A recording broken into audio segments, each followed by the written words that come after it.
마가복음 16장 1절에서 8절까지 말씀 봉독합니다. 안식일이 지남에 막달라 마리아와 야고보의 어머니 마리아와 또 살로메가 가서 예수께 바르기 위하여 향품을 사다 두었다가 안식 후 첫날 매우 일찍이 해 돋을 때에 그 무덤으로 가며 서로 말하되 누가 우리를 위하여 무덤 문에서 돌을 굴려주리요 하더니 눈을 들어본즉 벌써 돌이 굴려져 있는데 그 돌이 심히 크더라.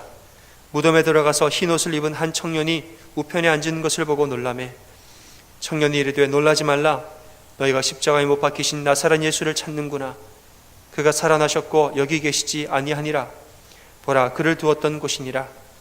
가서 그의 제자들과 베드로에게 이르기를 예수께서 너희보다 먼저 갈릴리로 가시나니 전에 너희에게 말씀하신 대로 너희가 거기서 배우리라 하라 하는지라. 여자들이 몹시 놀라 떨며 나와 무덤에서 도망하고 무서워하여 아무에게 아무 말도 하지 못하더라. 아멘.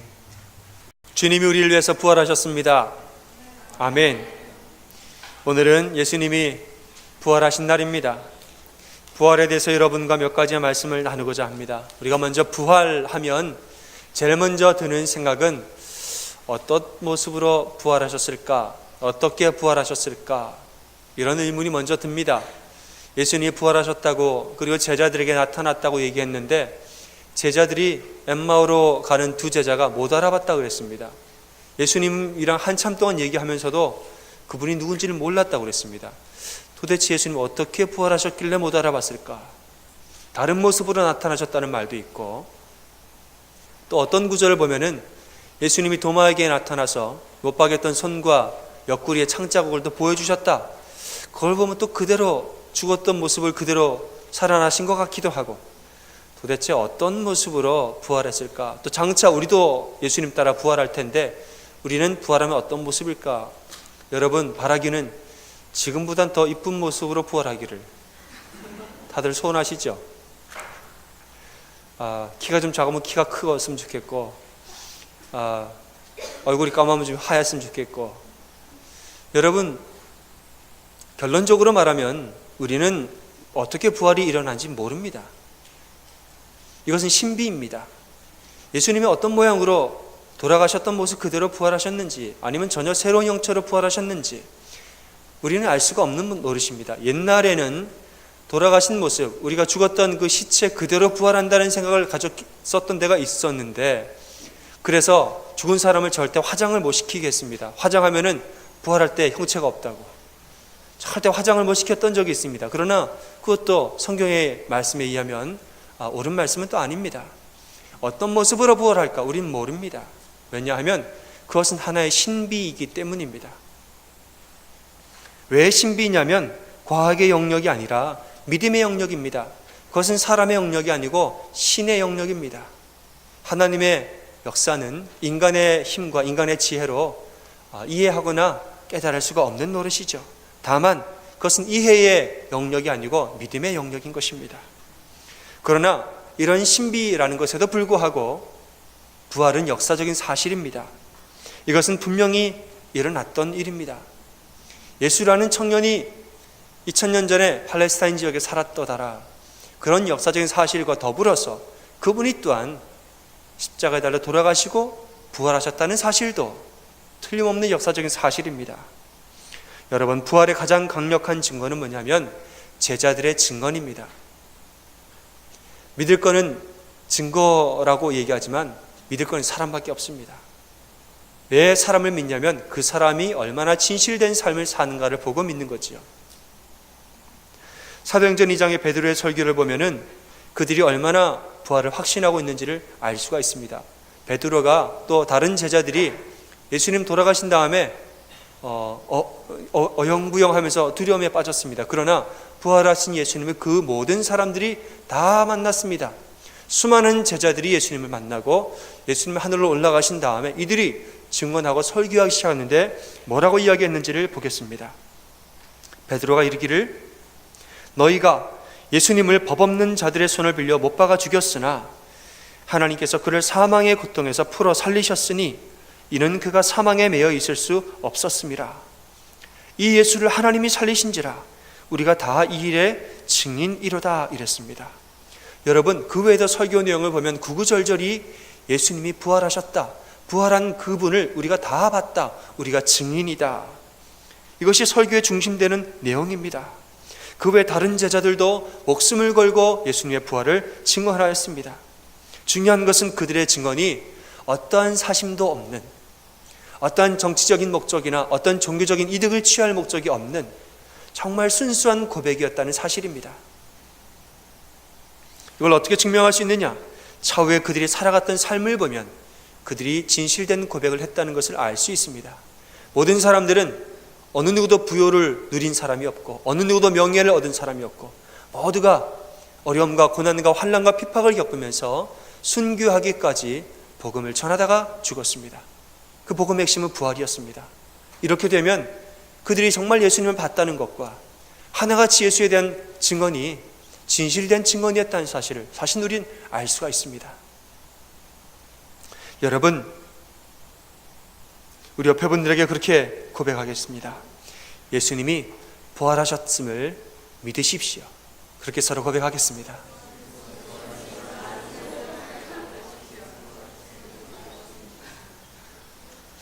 안 믿으면 때릴 것처럼 그러지 마시고 증거를 가지고 믿으라고 말씀하시면 됩니다. 부활의 의미는 무엇일까요? 오늘 그 얘기를 좀 하겠습니다. 부활은 역사적인 사실이다.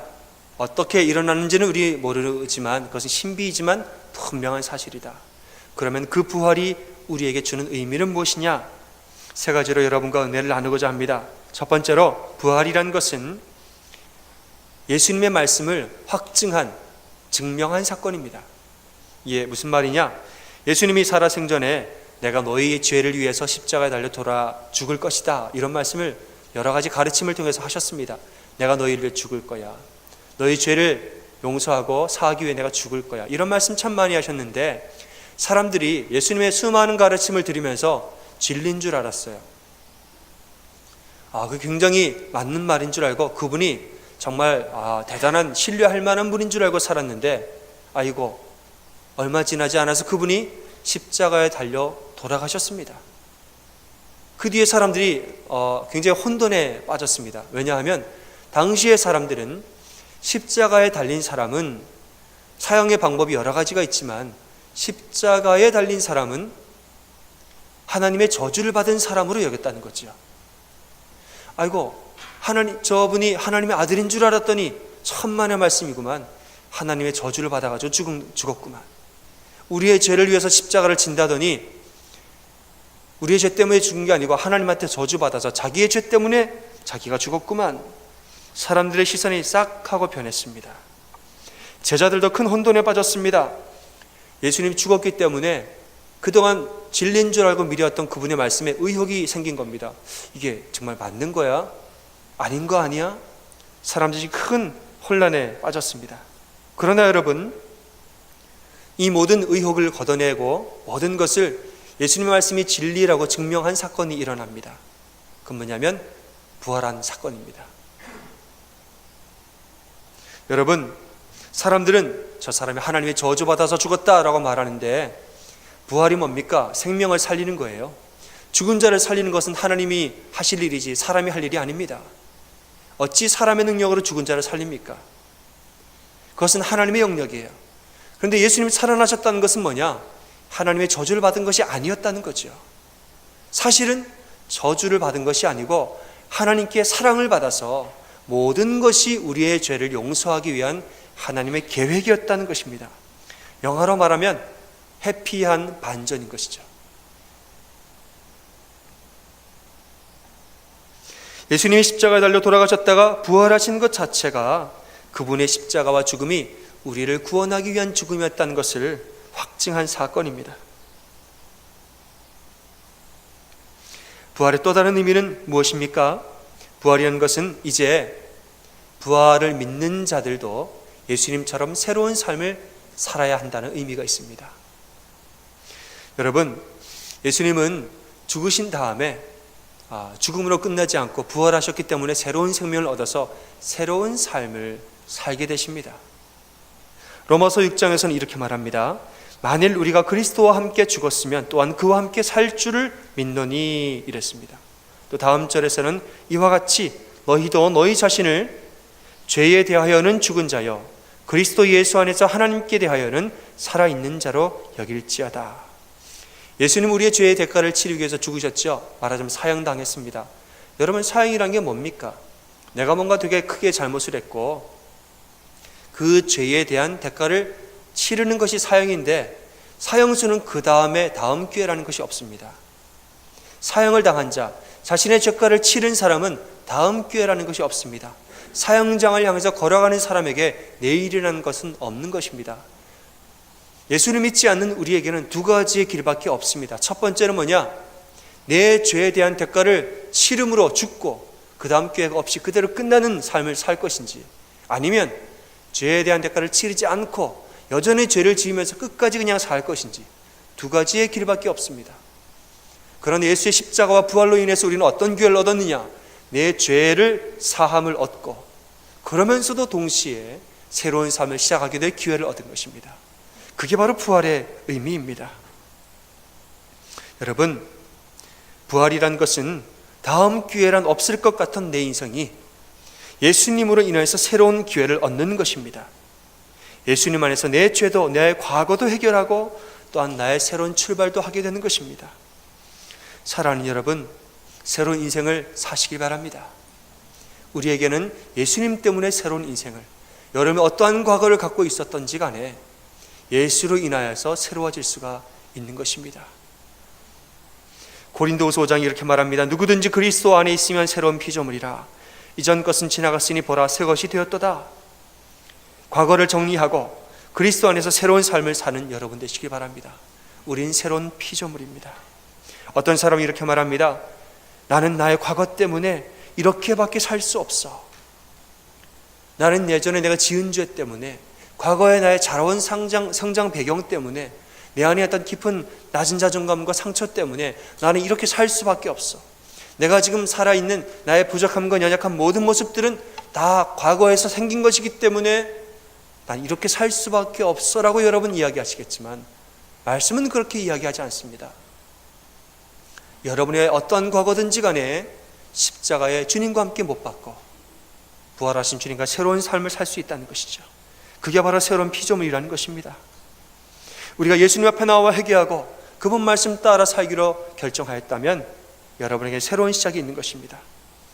레미제라블을 썼던 빅토르 위고 소설가 작가의 이야기입니다. 이 사람은 이 소설을 쓰기 전부터 20대부터 아주 유명 인사였다고 합니다. 훌륭한 작가였고 훌륭한 사상가였고 또 촉망받는 정치가였습니다. 아주 명망이 높은 사람이었는데 그의 사생활은 정반대였다 그러죠. 그의 사생활은 심한 주벽이 있었고 여인들을 탐했고 타락했고 허랑방탕한 생활을 살았다 그러죠. 그리고 온 가족을 괴롭혔고 특별히 자녀들도 그로부터 아주 많은 괴롭힘을 당했다고 얘기합니다. 그렇게 그냥 살다가 어느 여름날에 사라는 첫째 딸이 죽음을 맞이하게 됩니다. 세느강에 투신을 했는데 그의 시체가 세느강에 떠올랐습니다. 그런데 사랑하는 첫째 딸의 유서도 함께 발견이 됐는데 유서 안에 이런 내용이 있습니다. 온 가족을 괴롭히는 아버지, 아버지 때문에 살 희망을 잃은 어머니, 그것 때문에 내가 자살한다는 거예요. 그리고 부디 바라기를 아버지가 새로운 삶을 살기를 바랍니다. 이러면서 유서를 적고 자살했다는 것이에요. 얼마나 괴롭게 했으면, 얼마나 가족을 힘들게 했으면 그랬을까요?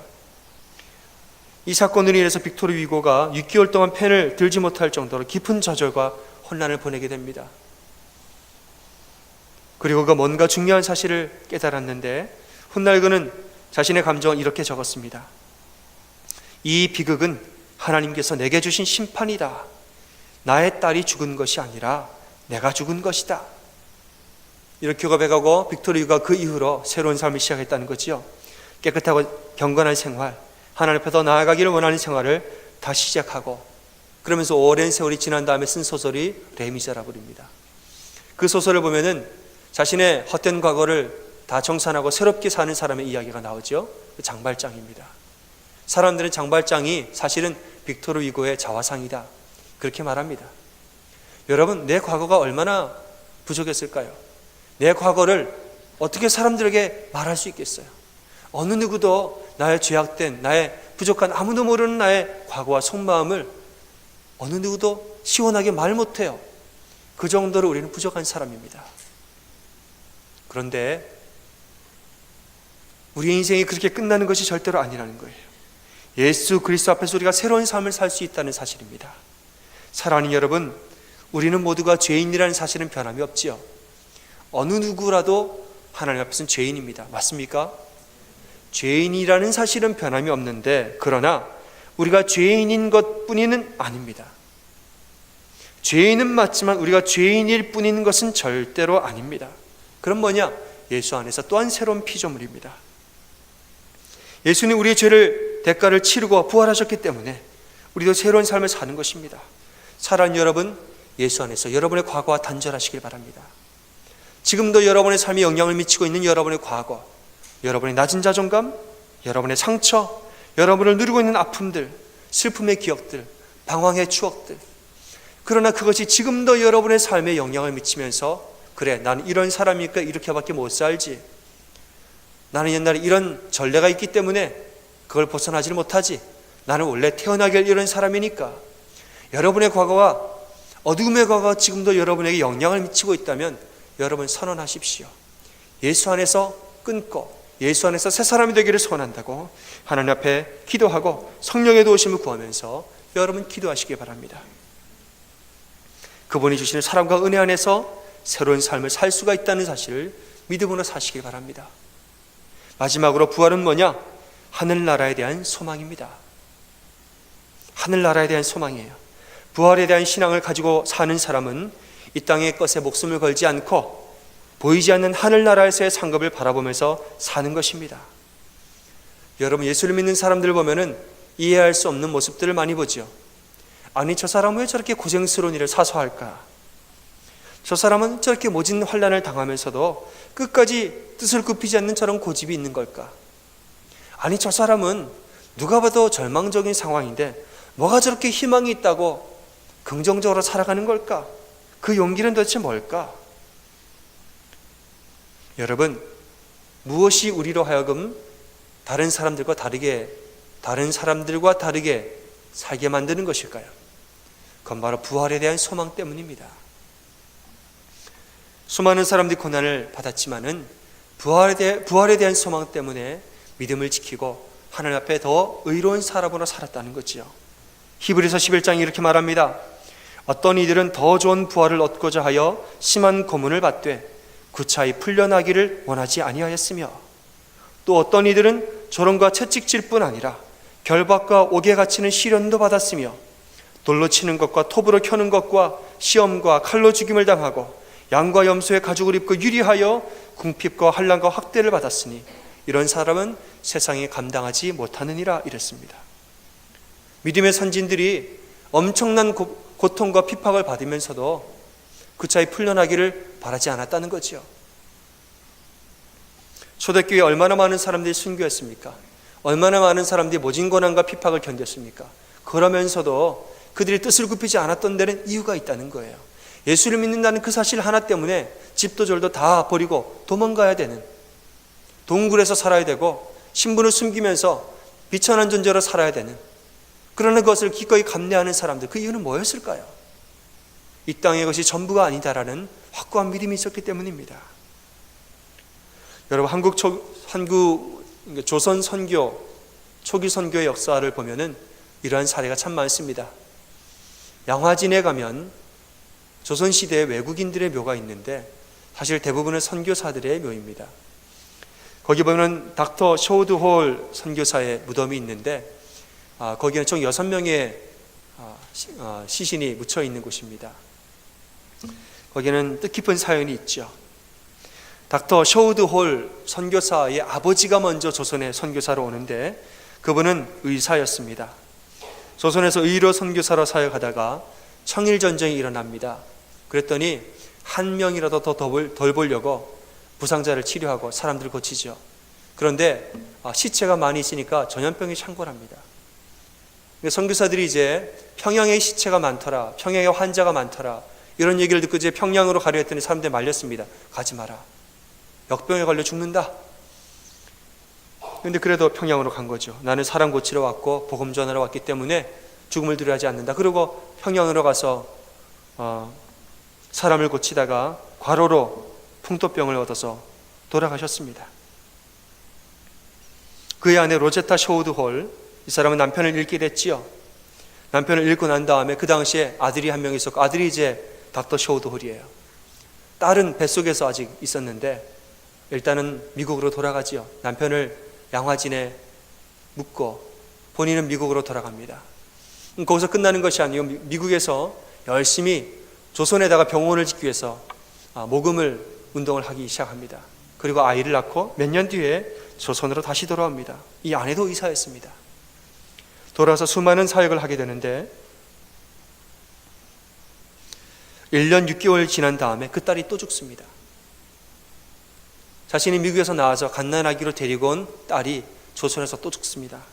그런데 그 딸을 아빠 옆에 묻으면서 엄마가 이렇게 기도했다는 거예요. 하나님, 이제 내가 아들이 한 명 남았는데 사랑하는 내 아들과 한국에서 평생 사역을 할 수 있게 해주시기를 기도합니다. 이렇게 기도했다는 거예요. 그리고 쇼우드홀은 끊임없이 사역을 해서 병원을 세우고 맹인 농아학교, 한국 최초로 점자를 개발하고 어린이 병동을 만들고 부인 병동을 만들고 오늘날의 고대 의대와 이대 부속병원의 전신이었던 병원들을 다 건립했습니다. 놀라운 사역입니다. 그리고 그 아들 쇼우드홀이 있습니다. 쇼우드홀은 한국에서 자라면서 수많은 사람들이 결핵 때문에 죽어가는 모습을 보고 결심합니다. 하나님, 저는 의사가 돼서 조선에 다시 돌아와서 결핵을 위해서 선교하겠습니다. 이 사람이 캐나다의 토론토 의대를 갑니다. 굉장히 좋은 대학입니다. 거기서 의사가 되어서 흉부질환과 결핵을 전공한 의사가 됐습니다. 그리고 또 의사와 결혼해서 한국으로 옵니다. 이미 아버지와 어머니, 자신의 여동생은 다 조선에서 죽어서 양화진에 묻혔는데 자신은 결혼해서 또 의사와 결혼해서 두 부부가 같이 조선으로 왔습니다. 열심히 사역해서 결핵요양원을 세우고 오늘날의 크리스마스 실, 이 사람이 처음으로 만든 거예요. 크리스마스 실을 만들어서 결핵 퇴치 운동의 새로운 장을 열게 됐습니다. 그 중에서 아들이 태어나는데 아들이 또 죽었습니다. 그 아들도 어머니와 아버지, 여동생의 묘에 묻었습니다. 그리고 본인도 지금 그 무덤에 부부와 같이 묻혀 있습니다. 지금 양화진에 가면은 그 가족이 할아버지 부부와 닥터 홀의 부부와 그의 누이 동생과 그의 아들 총 6명이 한 무덤에 묻혀 있습니다. 여러분, 그들은 미국과 캐나다에서 훌륭한 의사였는데 왜 은둔의 나라 조선까지 와서 그 고생을 하면서 아들과 딸들이 죽어나가는데 돌아갔다 또 오고 돌아갔다 또 오고 왜 그러기를 반복하면서 그 길을, 험한 길을 선택했을까요? 그것은 바로 이 땅의 삶은 전부가 아니다라는 믿음이 있었기 때문입니다. 사랑하는 여러분, 이 땅이 전부가 아닙니다. 더 있습니다. 아멘. 이 믿음 있는 사람들은 다른 사람들과 계산법이 다릅니다. 천국에 대한 소망을 가지고 사는 사람은 다른 이들과 계산하는 방법이 다릅니다. 부귀영화를 누리는 삶보다 하나님을 위해서 사는 삶을 택하는 것입니다. 어렵고 험한 길을 피하지 않고 오히려 그 길을 찾아서 가는 것입니다. 그러니까 세상이 감당하지 못하는 사람이 되는 거죠. 그러나 세상을 바꾸는 사람이 되는 것입니다. C.S. 루이스가 이런 말을 했습니다. 천국에 가서 우리가 가장 처음 하게 될 말은 아하, 이랬군요 라는 탄성일 것입니다. 이랬대요. 우리가 나중에 천국에 가면 우리가 제일 먼저 할 말이 아, 이랬군요. 이 말을 우리가 제일 먼저 하게 될 거라는 거예요. 이 말이 뭔 말이냐면 천국은 우리가 세상에서 사는 것과 달라도 너무 다를 거다 이 말이에요. 그러니까 천국에서 높아지는 사람은 이 땅에서의 계산법과 다르게 살았던 사람이에요. 세상의 법칙과는 너무나도 다르게 사는 사람들이 천국에는 있다는 것이죠. 여러분, 우리가 천국의 법칙이 무엇인지 안다면 우리가 이렇게 살 수가 있습니까? 천국에 대한 소망을 가지고 하늘나라의 법칙을 우리가 지금 미리 우리가 알고 있다면, 그 영원한 삶에서 어떻게 살지 그 법칙을 알고 있다면 우리 이렇게 살겠습니까? 여러분, 처음에 미국 올 때 얼마나 영어 공부하셨습니까? 미국에 가면 한국말 안 되는 줄 아셨겠죠? 얼마나 영어 공부 열심히 하셨어요? 아닌 분도 계신 것 같고 정말 열심히 하신 분도 계신 것 같고, 우리는 한국에서 미국으로 올 때 미국은 이럴 것이다 나중에 이랬구나라고 놀라지 않기 위해서 얼마나 준비를 많이 했는지 모릅니다. 여러분, 하물며 우리가 영원히 살 하늘나라로 갈 사람들이 하늘나라 천국의 법칙을 아는데 우리가 어떻게 이렇게 살겠습니까? 부활의 소망이 있는 사람은 세상과는 다르게 사는 것입니다. 하늘나라의 소망, 그의 법칙을 아는 사람들은 세상이 감당하지 못할 사람처럼 나의 부귀와 영화를 위해 살지 않고 하나님의 뜻을 구하면서 그렇게 순종하고 살기로 결정하는 사람들입니다. 사랑하는 여러분, 예수님이 부활하셨습니다. 그분을 믿는 우리 또한 새로운 피조물입니다. 이제는 우리가 과거와 단절하고 특별히 지금 나의 삶에 영향을 미치는 어두움의 과거와도 단절하고 주님 안에서 새로운 삶을 사시길 바랍니다. 더 나아가서 부활의 소망을 가지고 천국의 법칙을 알고 이 세상을 하나님의 법, 하나님의 계산법대로 사는 복된 여러분이 다 되시기를 주의 이름으로 축원합니다. 아멘. 우리 서로 전우자로 인사하시겠습니다. 천국의 법대로 삽시다. 그렇게 격려하시겠습니다.